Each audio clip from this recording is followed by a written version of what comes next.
Bonjour à tous et bienvenue dans cette vidéo de présentation de règles de Dive. Dive est un jeu d'observation et de programmation pour 1 à 4 joueurs, pour des durées d'une partie d'environ 30 minutes, à partir de 8 ans. Le but du jeu est d'être le premier joueur à atteindre la case 23 du plateau descente. En cas d'égalité, c'est le joueur qui aurait dépassé le plus l'objectif qui remporte la victoire. Pour la mise en place, les joueurs vont mélanger les transparents qu'ils vont placer dans le support au centre de la table. Chaque joueur va recevoir un plateau plongeur, un paravent, 5 jetons R numérotés de 1 à 5, un plongeur qu'il va placer sur la case 0 du plateau descente, ainsi qu'un jeton coquillage de la même couleur que le plongeur. Dive se déroule en différentes manches et chaque manche est composée de 3 phases. Il y a la phase de programmation, la phase de plongée et la phase de repos. Durant la phase de programmation, les joueurs vont programmer les différents niveaux qu'ils vont parcourir. Un niveau correspond à un transparent. Le premier transparent est donc le premier niveau, le deuxième niveau sera le deuxième transparent, et ainsi de suite. Pour programmer cette progression, les joueurs vont utiliser leur plateau plongeur. Le premier emplacement correspondra au niveau 1, le deuxième emplacement au niveau 2, et ainsi de suite. On voit donc qu'on va pouvoir programmer jusqu'à maximum 5 niveaux. Lors de cette programmation, la première chose à prendre en compte va être la présence ou non de requins. Lorsque je vais vouloir indiquer la présence de requins, je vais utiliser la face requin de mon jeton R. Dans ce cas-ci, j'estime qu'un requin est présent sur le niveau 1. Lorsque je pense qu'il n'y a pas de requin, j'utiliserai la face sans requin du jeton R. La deuxième chose à prendre en compte lors de cette programmation, ce sont les animaux marins. Il y a 3 types d'animaux marins. Il y a la tortue verte, la tortue rouge et la raie manta. Ces animaux marins vont vous aider à progresser sur le plateau descente. Pour être aidé par un animal marin, il faudra être le joueur avec la plus forte valeur au niveau où se trouve l'animal marin. En cas d'égalité, personne ne récupère le bonus. On va donc pouvoir empiler plusieurs jetons pour augmenter ses chances d'être aidé par un animal marin. On considérera donc qu'au niveau 2, j'ai une valeur de 9. Quels sont les bonus procurés par ces animaux? Lorsque je vais être aidé par une tortue verte, je vais avancer directement mon pion d'une case. Lorsque je serai aidé par une tortue rouge, j'avancerai mon pion de 2 cases. Lorsque je vais être aidé par une raie manta, je vais avancer sur le plateau descente jusqu'au joueur qui se trouve devant moi. Ici, en tant que joueur jaune, j'avancerai donc jusqu'au joueur qui est devant moi, c'est-à-dire le joueur rose. De la même manière, si le joueur rose s'était trouvé ici, j'avancerai jusqu'à lui et je parcours donc toutes les cases qui nous séparent. On peut donc voir qu'en fonction de la position des joueurs, la raie manta peut être plus ou moins avantageuse. La deuxième phase, la phase de plongée, va nous permettre de vérifier notre programmation. Lorsque tous les joueurs ont fini de programmer, on révèle les plateaux plongeurs et on passe à la vérification. Imaginons que ce joueur a programmé ceci. Pour vérifier la programmation de chaque joueur, on va vérifier le premier transparent qui correspondra donc au premier niveau. La première chose à prendre en compte va être ou non la présence de requins. Il est possible de commettre 2 types d'erreurs.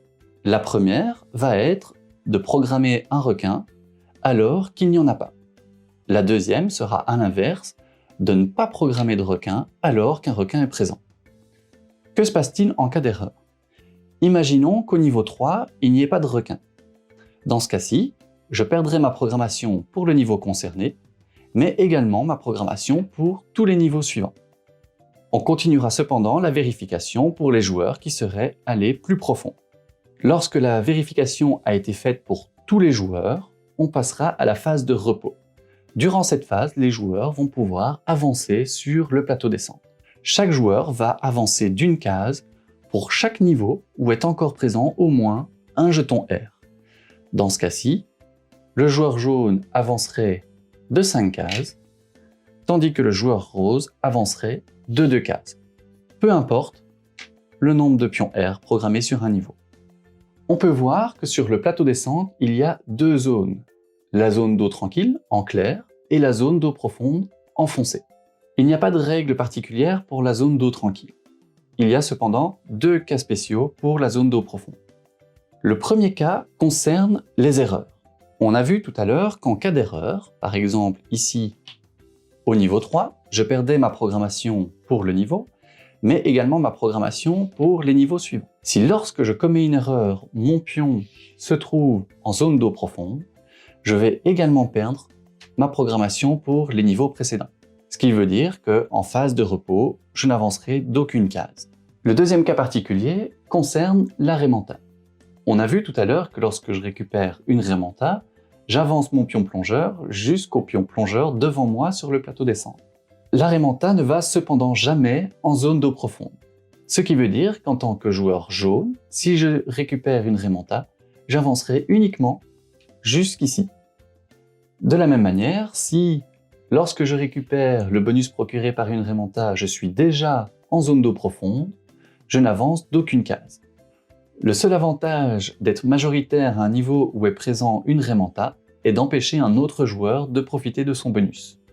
Vous avez maintenant toutes les règles pour jouer au jeu de base de Dive.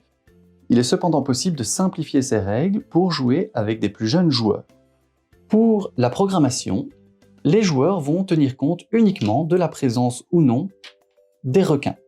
On ne tiendra donc pas compte de la valeur des jetons R, ni des bonus procurés par les animaux marins. Lors de la phase de vérification, si un joueur commet une erreur, il va perdre le niveau où il s'est trompé.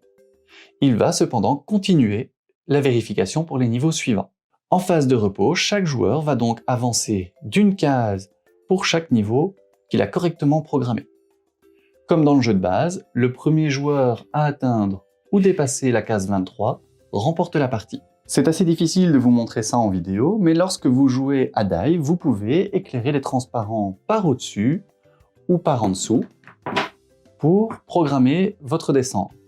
La seule chose à prendre en compte est de rester fair-play et de laisser à chaque joueur l'occasion de programmer dans les meilleures conditions.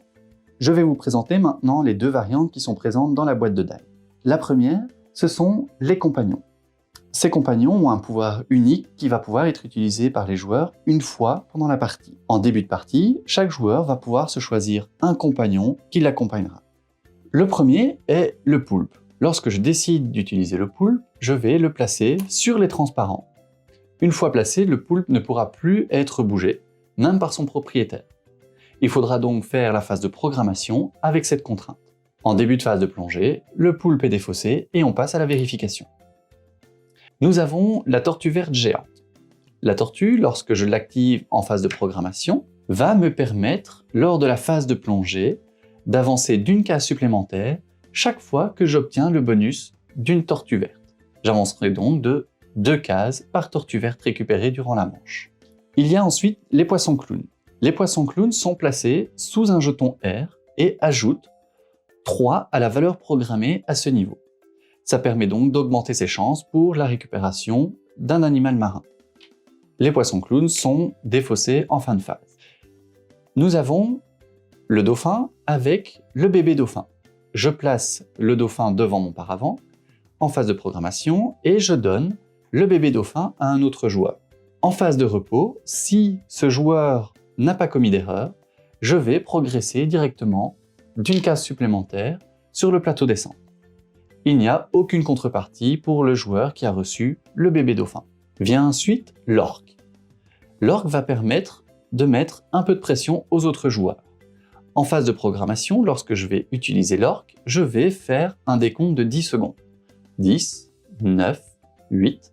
Lorsque j'arrive à 0, la phase de programmation est terminée et tout le monde est obligé de révéler son plateau joueur. Il y a le poisson pêcheur. Le poisson pêcheur est le seul compagnon qui permet de programmer 6 niveaux. Pour l'utiliser, il faudra donc programmer les 5 premiers niveaux et il se programme de la même manière qu'un jeton R, c'est-à-dire que je dois indiquer si un requin est présent ou non. On va donc vérifier le 6e niveau.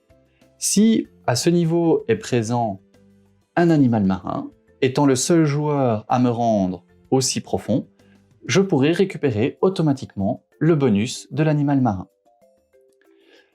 Le dernier compagnon est le grand requin blanc. Le grand requin blanc est un compagnon à double tranchant. Chaque joueur qui aura commis une erreur dans sa programmation ne pourra pas avancer pendant la phase de repos. Par contre, si tous mes adversaires ont une programmation parfaite, c'est moi qui ne pourrai pas avancer en phase de repos. La seconde variante est le chef du village.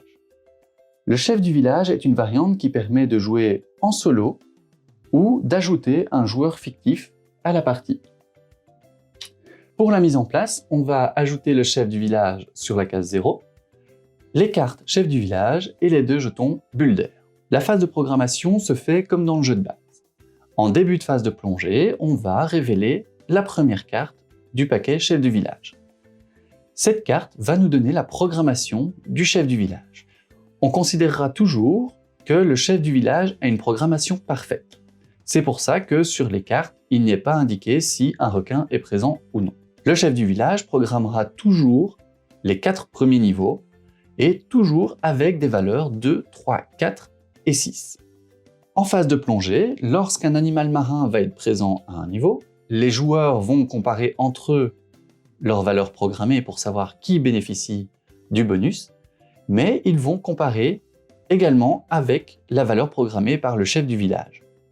Si c'est le chef du village qui a la plus grande valeur, c'est lui qui bénéficie du bonus de l'animal marin. En phase de repos, le chef du village avancera donc de 4 cases pour les 4 niveaux programmés.